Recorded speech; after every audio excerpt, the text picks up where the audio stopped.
Good afternoon, everyone. Good afternoon to our guests that are in the auditorium with us today, and good afternoon to those many of you who are on Zoom. Today, the Department of Psychiatry has the honor of having the Black Storytellers League of Rochester join us. Last year, they joined us in celebration of the MLK holiday and events that we had planned, and we got lots of feedback, and so we invited them back to join us once again. So that being said, I would like to say a little bit about the organization. They have been in effect since 1994. And while this is not the only time that you will see them, they actually perform year-round. For those of you in the psychiatry and university community, you may have seen them last year during this time, and you're seeing them this year, but they are available all year round, and they perform on many, many platforms. They're actually part of a larger national organization that meets all over the United States.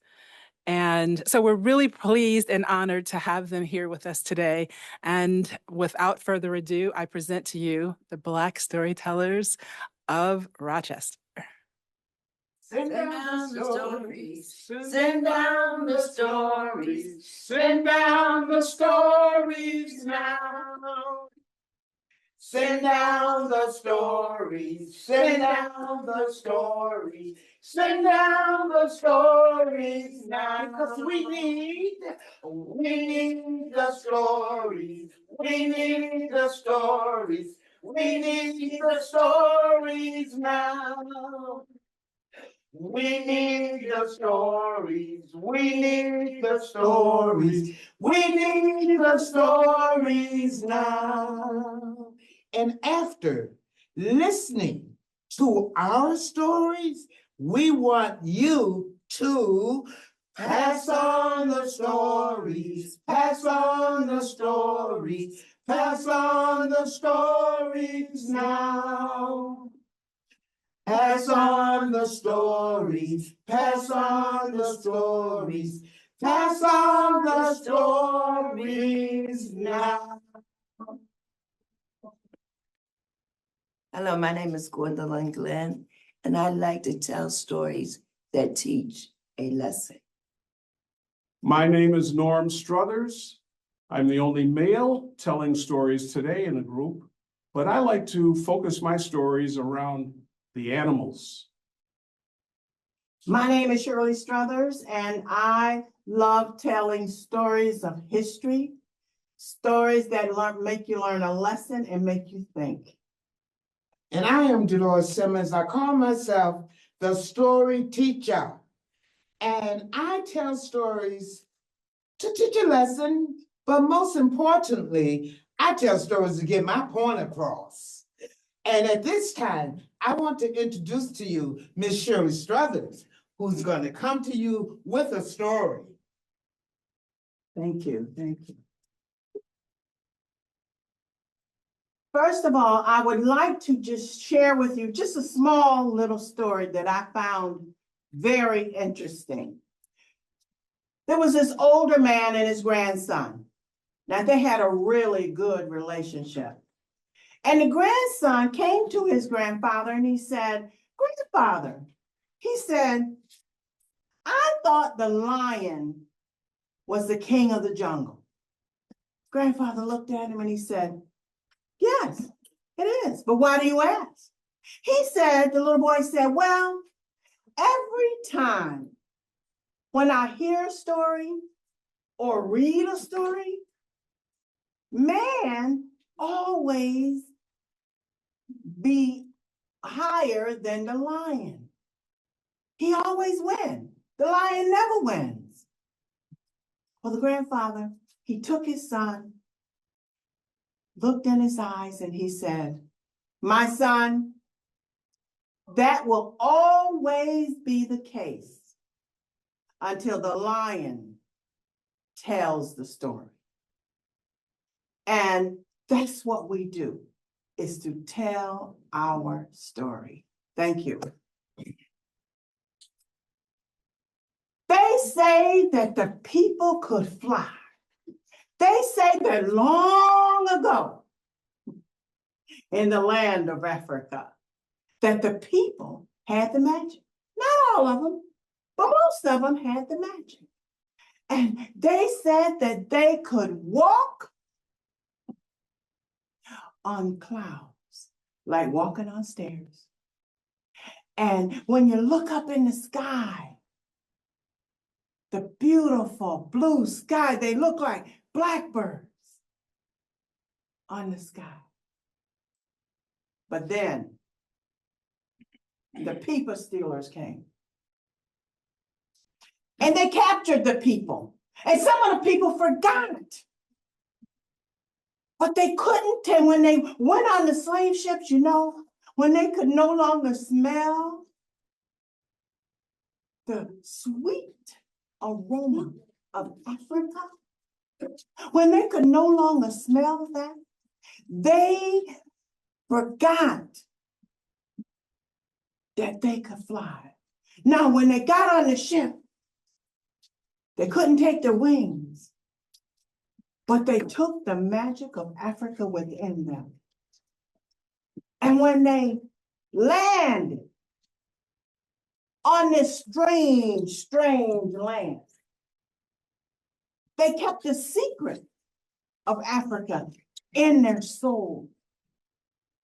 And they knew, some even knew the magic words from Africa.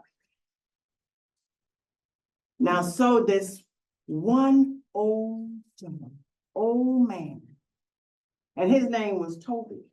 Now, Toby had the magic deep in his soul. And then there was this young woman,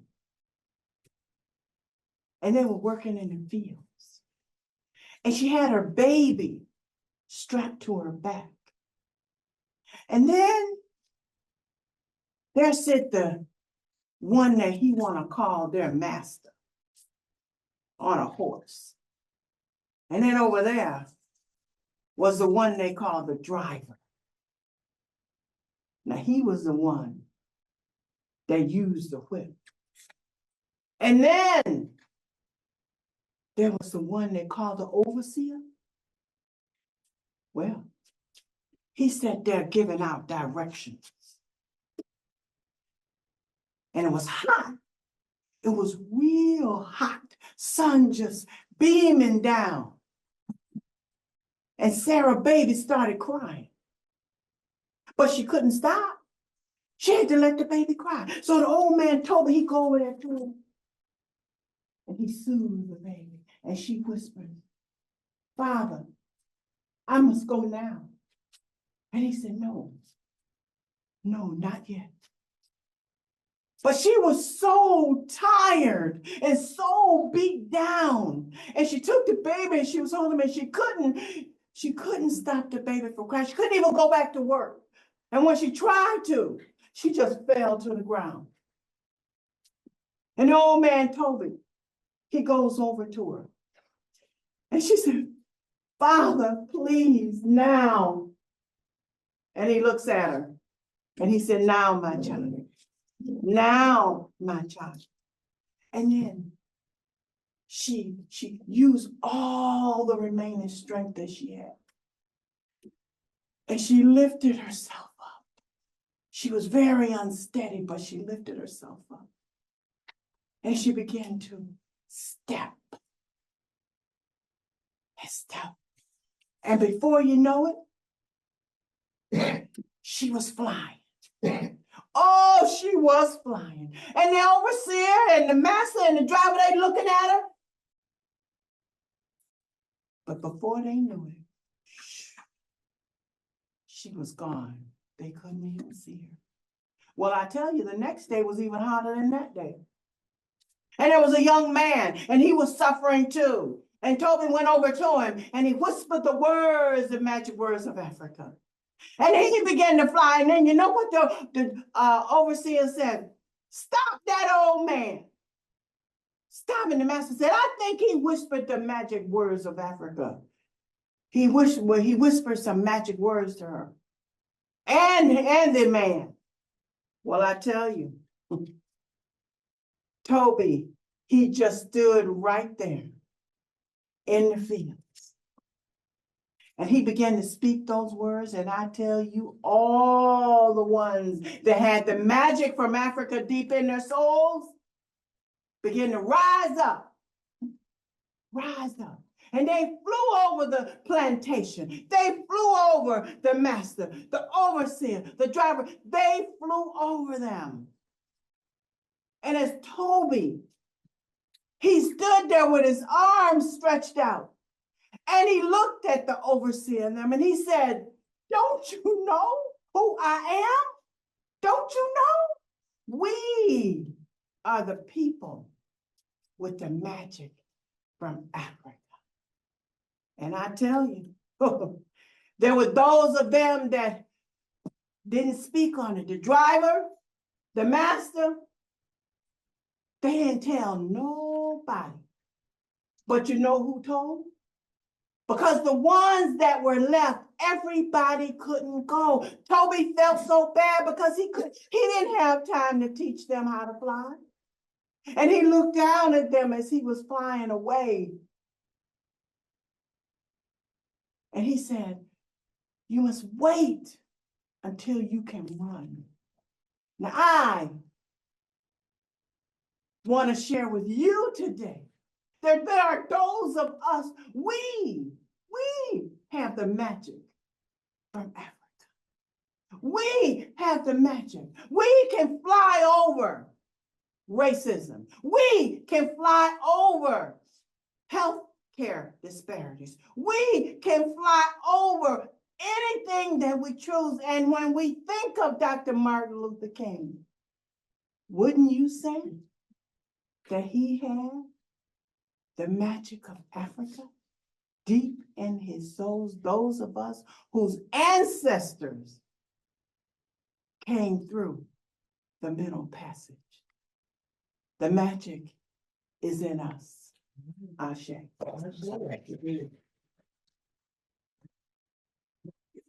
Thank you so much. And our next storyteller is our story teacher. Well.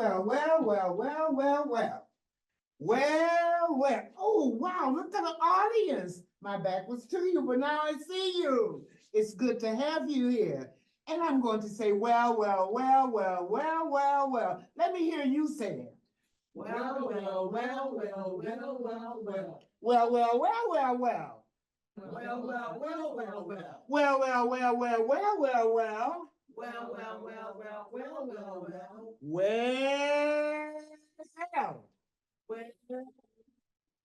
All right, you did good. Give yourselves a hand.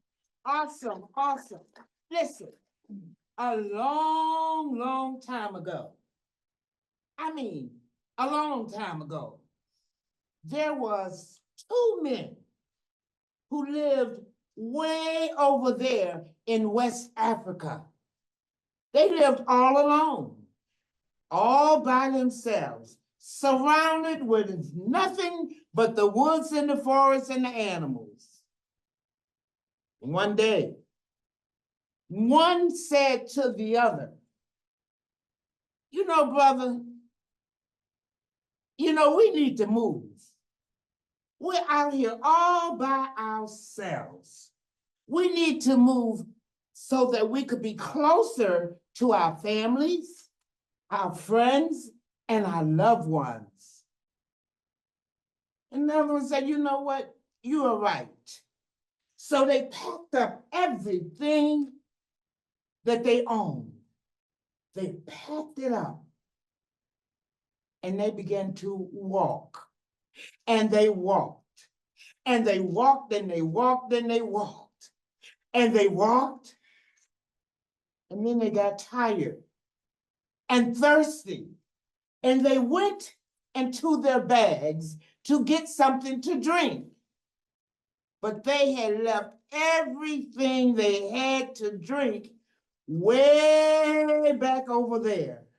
So they continued to walk, and they walked, and they walked, and they walked, and they walked, and then they saw a man standing on the roadside.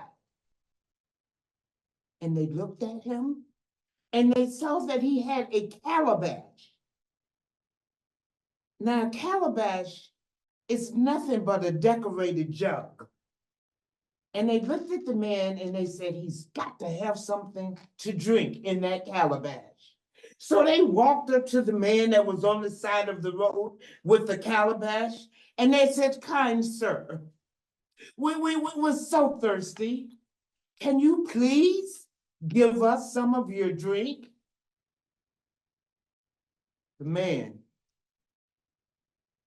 looked at them both and said, you want some of my drink? First, you've got to tell me your names. So the first man stood and said, my name is Where We Go. And the other one said, my name is Whence We Come. The man with the calabash of drink looked at both men. He said, where we go, you can have some of my drink. I like your name, for it's good to know where you're going. But you, whence we come, you cannot have any of my drink. Who cares about where you came from? You cannot have any. So the man with the calabash of drink and whence we come got into an argument. They began to argue and bicker about his water that was in the calabash. And finally, Where We Go said, stop it. Let's find an elder. Because in those days, in West Africa, whenever there was a bickering and an argument and it needed to be settled, they would go and find a wise man, an elder to solve the problem. And they found one. He had long, white, that gray, silver gray hair that the young people are wearing today. They need to wait, it's coming. But he had long gray hair and a long beard, and he was wise. He listened to the man with the calabash side of the story, and then he listened to Whence We Come side of the story. You, kind sir, you have got to give Whence We Come some of your drink, because it's just as important to know where you came from as it is to where you're going. So the man with the calabash obeyed the elder and gave Whence We Come some of his drink. And as the story teacher this morning, I say to you, it is good to know where you came from, because knowing where you came from, if and only if you let it could be a path to where you're going. And as we celebrate the legacy of Dr. Martin Luther King, it is good to know where we came from. It is good to know his history. It is good to know what that man fought for. It's good to know his dreams. And he had dreams for us today. Many of his dreams have materialized, and many of his dreams have not. We are still in the fight for justice, peace, and unity within our country and within our community. So is it good to know where you came from? Is it good to know where you came from? Yes, it is. Keep Dr. King's legacy alive. Young people, it's in your hand. And I see many of you young people sitting out here today. Keep his dream alive. Don't ever let go of it, because we have to stay focused so that we can keep his dream, what? alive. And that's the end of my story. Thank you, story teacher. And as she said, we all have dreams. And some of them, we love to see them come forth. So make sure that you have a dream. And then if it's a dream that you want to happen, work towards it. We have now Brother Norm Struthers. And believe it or not, well, I'll let him share with you what happens in this story.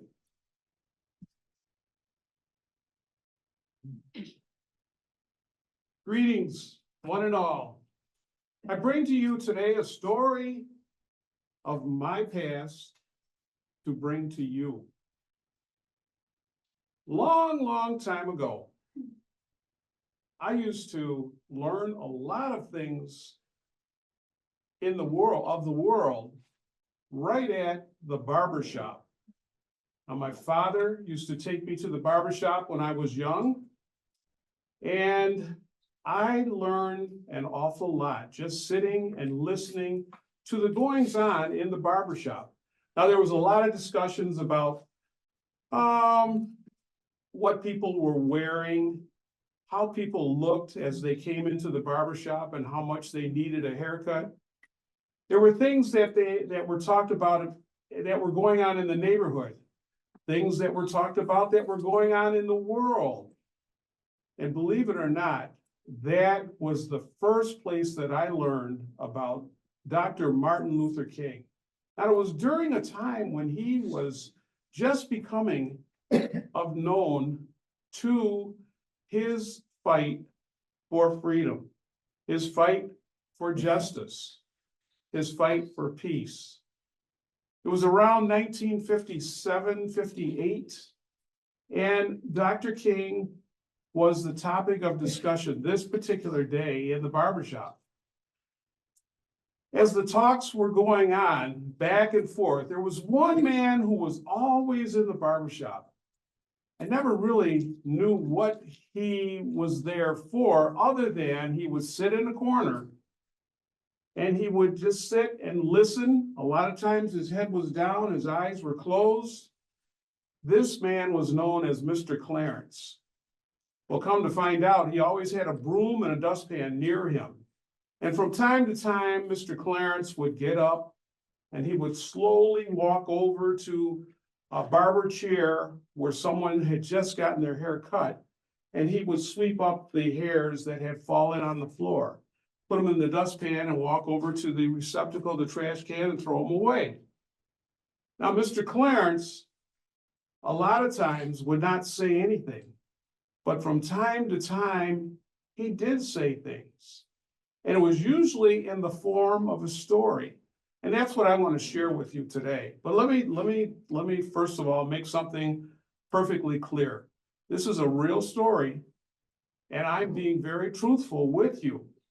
And full disclosure, although I did get haircuts back in the day when my father used to take me, and even after that, now I no longer have to go to the barbershop. So I'm going to be real with you, okay?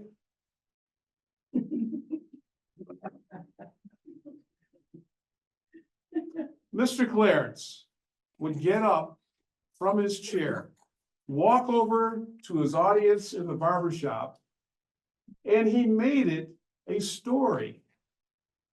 One day we were talking about, or the discussion was about Dr. Martin Luther King and all the good things that he was doing in the world.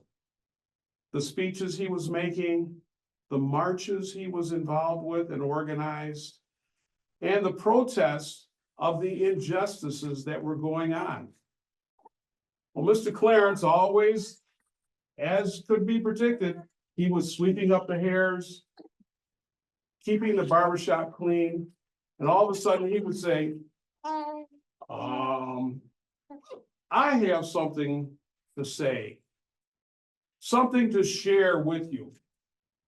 I know how Dr. Martin Luther King probably got his ideas as to how to carry out this fight for freedom, fight for justice, and fight for equality.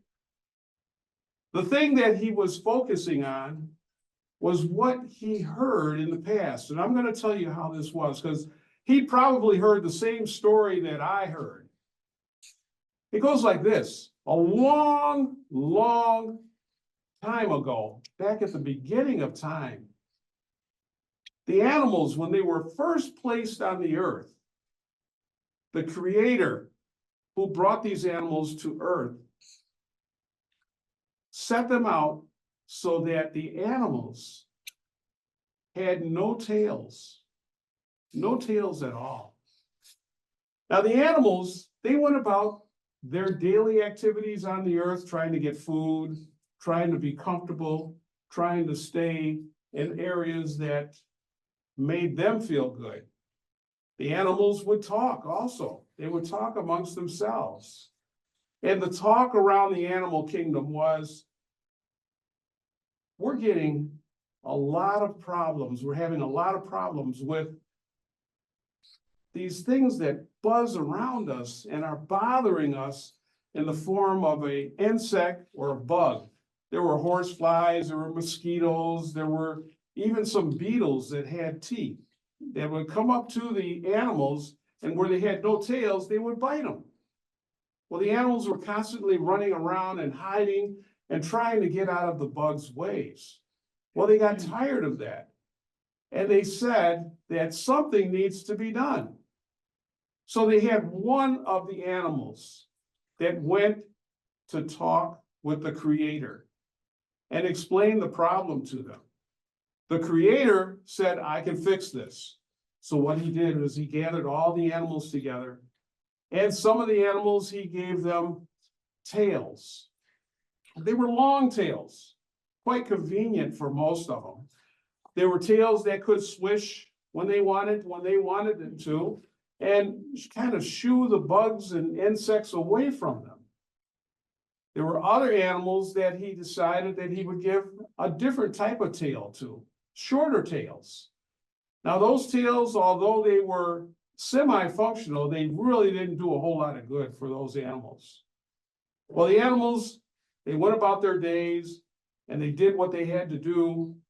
But the animals with the short tails, they had to keep running behind bushes and behind trees and hiding from those bugs, because the bugs were still bothering these animals. Now, the animals, like the rabbits, the deer, the turtles, they all had short tails. Well, they all got together one day and they said, something's got to be done about this.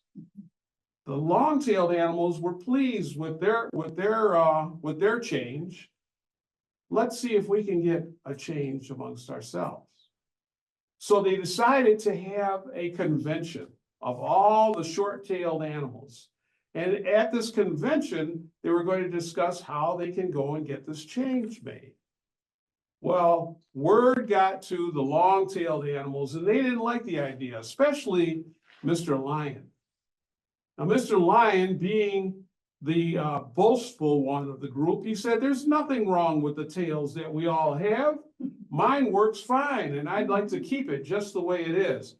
Who are these animals with short tails that think that they can run the earth like that? And the spokesperson for the short-tailed animals, he was a rabbit. We'll call him Bro Rabbit. And the lion, Mr. Lion, he was the spokesperson for the long-tailed animals. Well, the long-tailed animals and the short-tailed animals got together, not really together. They all attended the same convention. And they started arguing back and forth as to what was right, what was wrong. Nothing was working. So the short-tailed animals decided that they were going to have a protest to let the creator know that this was wrong and something had to be done about changing it. The long-tailed animals said nothing needs to be said, nothing needs to be done. So here they had a standoff. On one side of the trails, there was the long-tailed animals shouting, we like the way we are. Let's keep the way we are. And the short-tailed animal said, no, this is not working for us. It's not working at all. The short-tailed animals also added, no justice, no peace. No justice, no peace. The long-tailed animals were saying, no pain, no gain. No pain, no gain. The bugs were flying up above like, well, as we might know it now, they were circling the area just like drones would circle the area in our time. These drones and bugs, they weren't doing much at all. Well, the Creator saw all of this happening. He decided to come down and speak with the animals. And he said, there is no need for this controversy, back and forth, back and forth. You're spending too much time focused on the tails. You shouldn't be focused on your tails so much. Focus on your heart. Your tails give you strength. Your hearts will give you hope. Keep that hope giving. The tails will work for themselves. The bunny thought that was a good idea. Bro Rabbit went back to the short-tailed animals and he said, that makes a good point. The lion went back to the long-tailed animals, said, that makes a good point. Let's all just try and get along. And Clarence ended his story by saying, I think that's exactly where Dr. Martin Luther King got his ideas of peace and justice through the first protest on earth, which was by the animals. Think about it. Your heart, the hope, your tail, not so important. And that's the end of my story.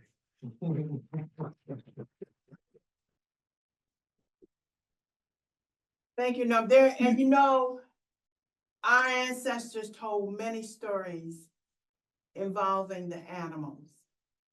And there were many lessons, just like that story, to be learned from those animal stories. So we have Miss Gwendolyn Glenn.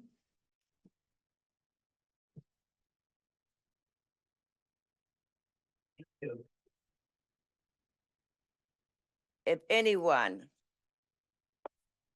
should ever ask you who I am, I said, if anyone should ever ask you who I am, you just tell them that I am a friend of a king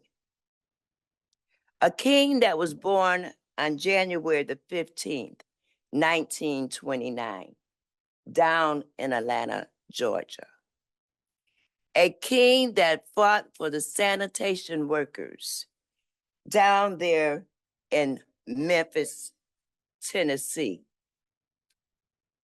A king that protested racial segregation that lasted for 381 days, from December the 5th, 1995 to December the 20th, 1956.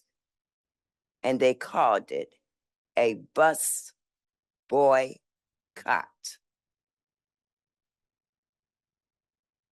A king who once said, if you cannot fly, then you run. If you cannot run, then you shall walk. If you cannot walk, then you crawl. But whatever you do, don't stop moving forward.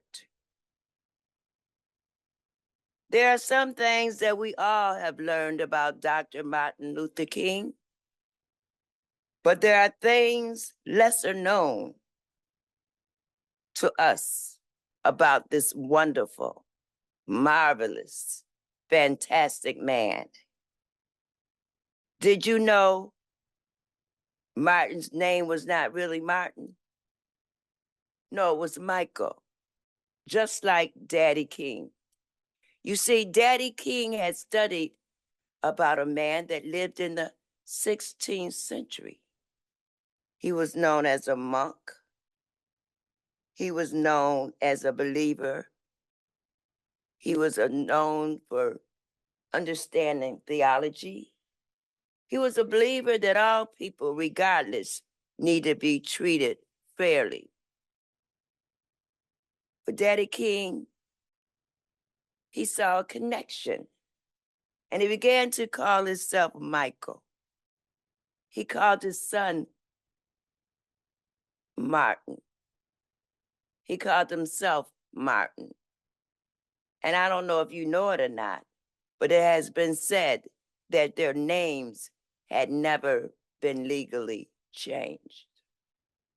Did you know that Martin skipped 2 grades in school? He skipped the 9th grade, and he also skipped the 12th grade. And he entered college at the age of 15 and graduated from Morehouse with a BA degree in sociology. Well, later on, he decided he was going to continue his education. And he joined the ranks of his father and other family members. And he became a man that believed in theology and believed in teaching the word. But sometimes Martin got tired because he was always into his books. He was a dedicated learner. But sometimes he just had to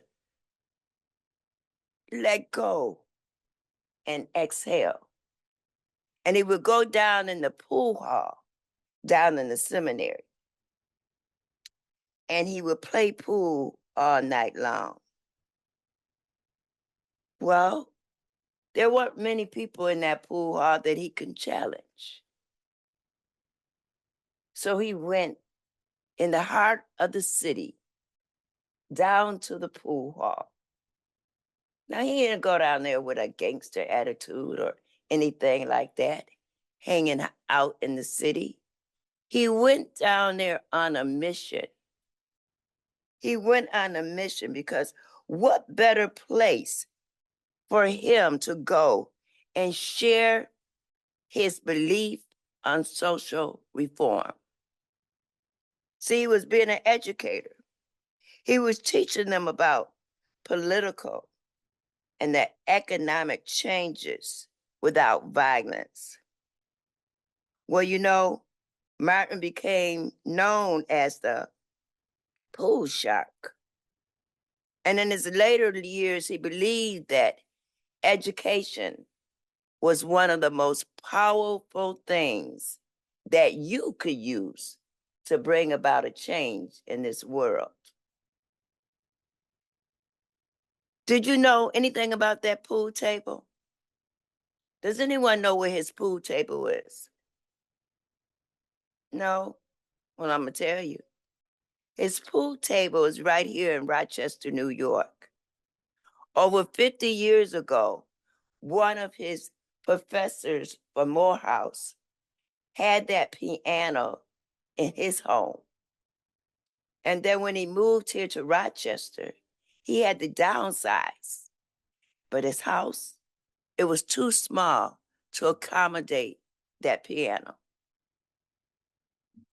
Now, somebody very special in Rochester has that piano.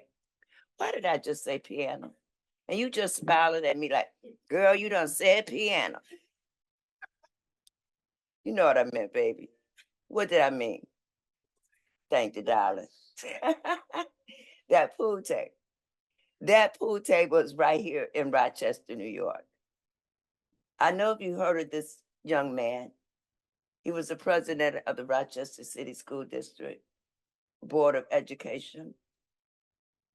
But now they call him Judge. Anybody know who I'm talking about? Say it again, Mama. You got it, girl. Give yourself a high five. Hey, Judge Van Henry White. I can't tell you the whole background behind this story, but I'm sure y'all want to know. So look it up. Look it up. Well, you learned a few things about Martin today. But today is a day that we sing and we honor Dr. Martin Luther King Jr.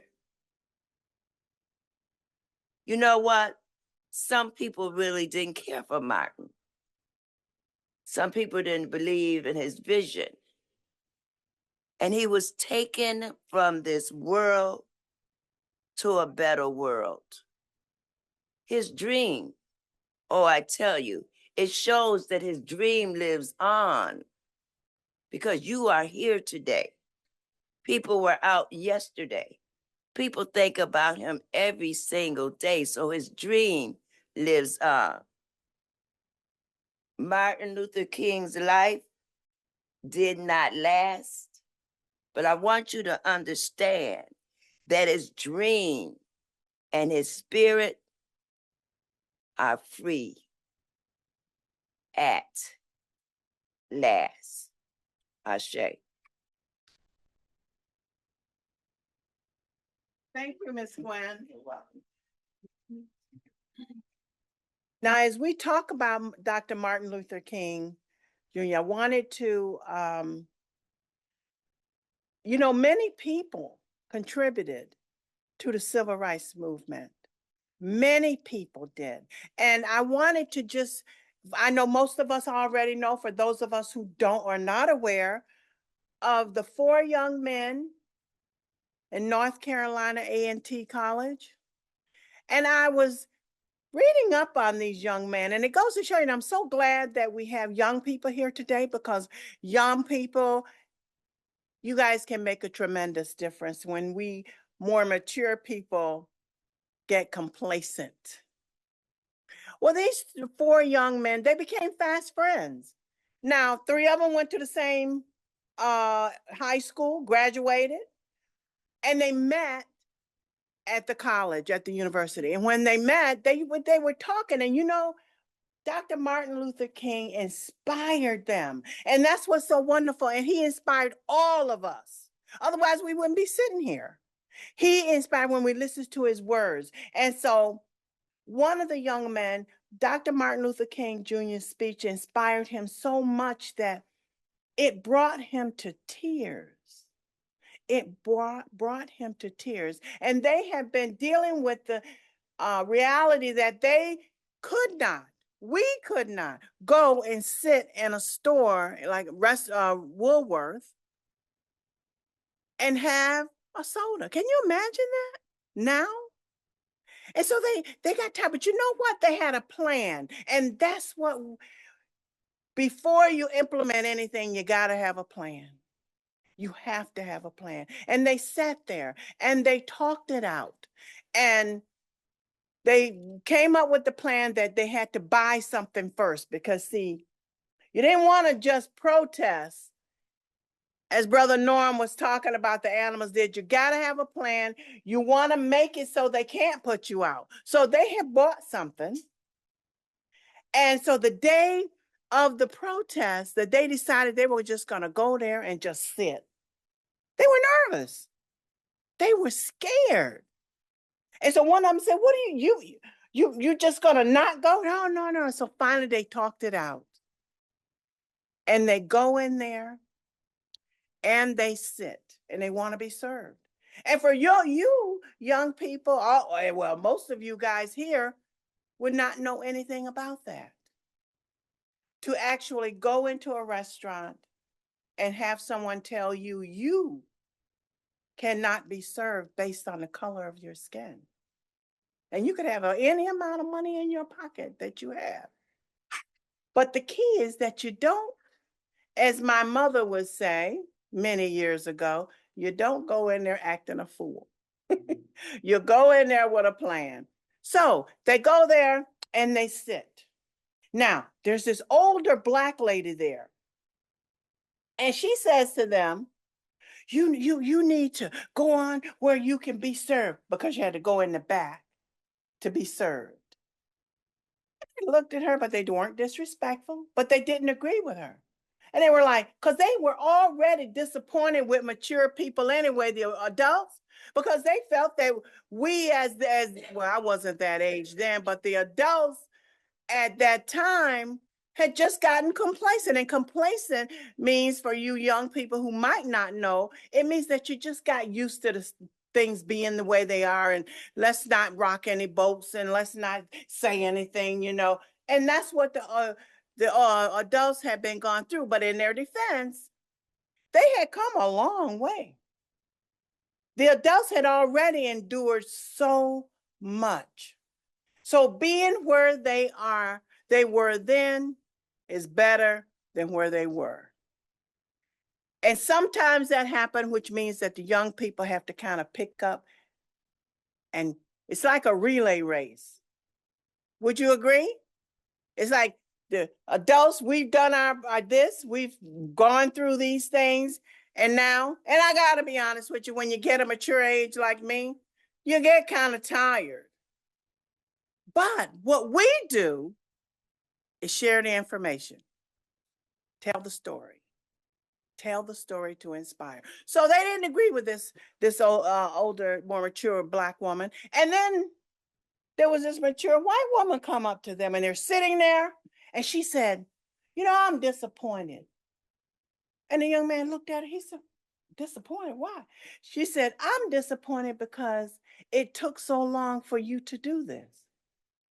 Now, you will meet people who have the desire, but don't know how to implement the plan, thinks other people should do it, and get upset when other people don't.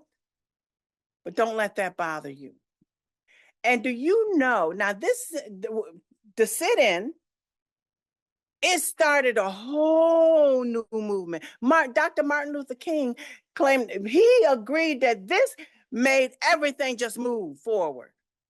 The next day, there were like 20 more kids, 20 more, I don't want to say kids, young adults, young people there. Said, no, we're going to sit here. You're going to serve us. And no, they wouldn't. And then the next day was even more. There were so many people. They were all out on the sidewalk. And like Miss Gwen said, when you hear these stories, look them up. Google will tell us anything. Look it up. And when you have that fire in your spirit to do something, do it. Do it. I guarantee you, you will have more people saying, you know what? I always wanted to do something. I might not be a leader, but I'm definitely a person that will take direction. So I thought that was interesting. I really loved that, reading about those young people, and it was my desire to share that with young people as well.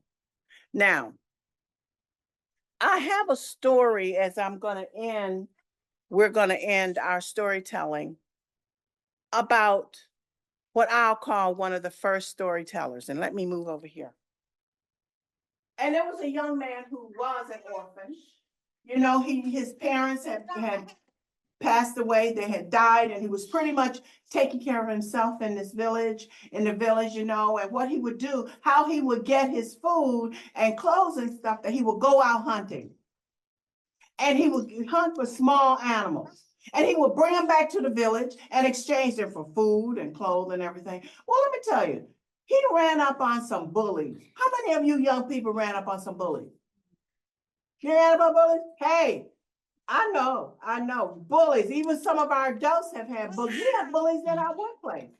You know, so, and the kids in the village were telling him, you don't have anything and you're poor, look at your clothes and blah, blah, blah, blah. So but he kept on going. And each morning he would get up, he would go in the woods, and he would hunt, and he'd come back. Well, this one particular day he went so far into the woods, he had never been there. When he looked up, because he always packed a lunch too, because he knew that, you know, he probably wouldn't get back in time to eat anything. So he ends up, and he looks up, and he looks around, and he's in this big clearing. There's no trees or anything. They're all on the edge. And then there's this big rock. And this rock, it's just a flat rock there. And then there's another rock that's just kind of sitting up there like a back to a chair. And he's sitting there and he decides, I'm gonna sit down and I'm gonna have lunch. So and as he sits down, as he's sitting there, he hears this voice. Shall I tell you a story? And the young man looked, oh my Lord. And he looked around and he said, oh, I'm just being silly. I didn't really hear anything. So then he said, check down here. Shall I tell you a story? And the young man jumped up, dropped his food. He was like, what? And when he turned around and he looked, he saw a face in the back of the rock. And he knew then that he said, I am also hallucinating because this just cannot be true. And so the rock said, shall I tell you a story? He said, oh, who are you? Who are you? What do you want? What do you want? He said, the rock said, share with me your lunch and I will tell you a story. And he said, well, what is a story? He said, a story will tell you all the things that have happened from the beginning of time to now. And so the young man, he shared his lunch and the rock began to tell him, Grandfather Stone began to tell him of all the things that had happened from the beginning of time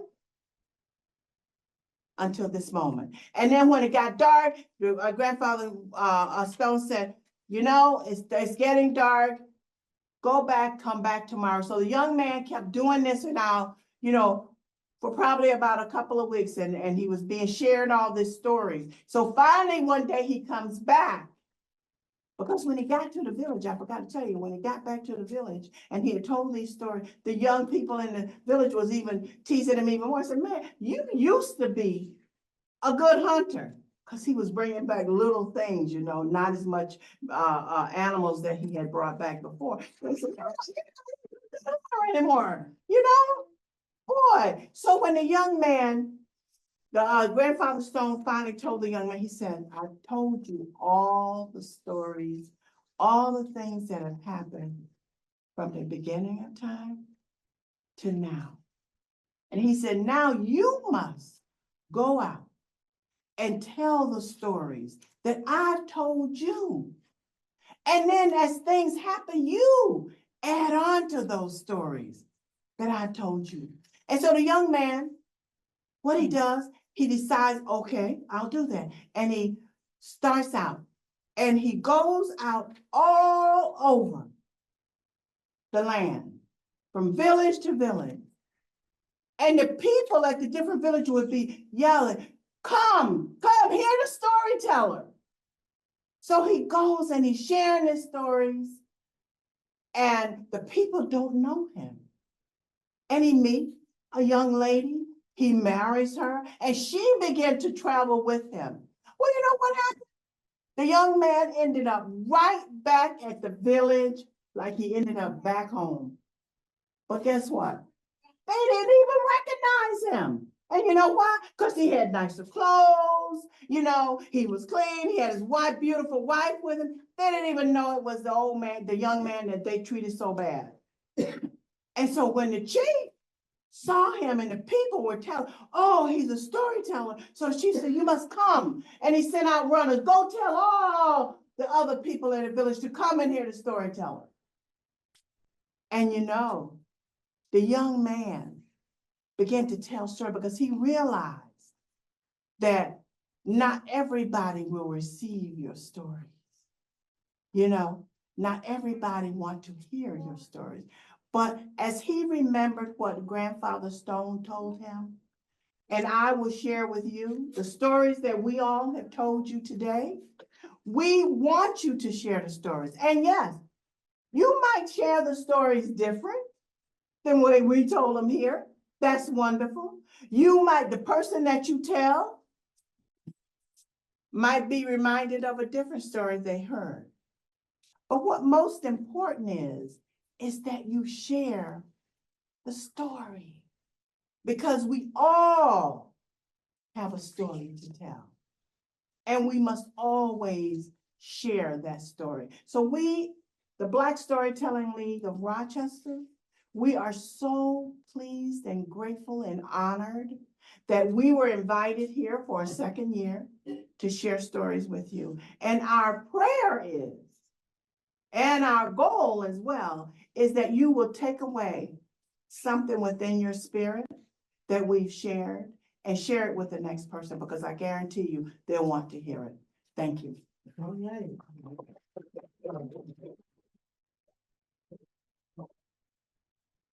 Well, I'd like to have all of our actors, storytellers come and stand. Okay. Just so that we can get them all in one shot, maybe all on this side over here. Ooh. We could just honor them with another hand clap, round of applause. Thank you all. We value your stories, and some of the lessons that we'll take away, that I will take away, is passing the story forward. There was something that one of the stories talked about, brother, whence you came. Was that brother? And so it's important to remember where we've come from, right? And I know in a lot of African traditions and a lot of slavery traditions was to take a story and pass it on. Some were put to music, some were put to just words, just oral, passing along orally. And so that's what they're doing here today, is helping us to remember whence we came and where we came from. So for that, I want to thank you again. And, for those of you that are online, I see we have quite a few folks online, but you cannot see our audience today. But we have in here those ranging from maybe newborns to maybe 90. So having newborns to 90, one of the things that the Reverend Dr. Martin Luther King, I recall him saying, and it's a scripture, train up a child in the way that they should go, and when they're old, they won't depart from it. So it's really good to see the young people that are here learning the stories, and those that are caregivers for them, or those that brought them here, helping to pass that knowledge forward. And on that note, again, I just want to thank our guests today, and we look forward to seeing them again in the future. Thank you. Let's keep his dream alive.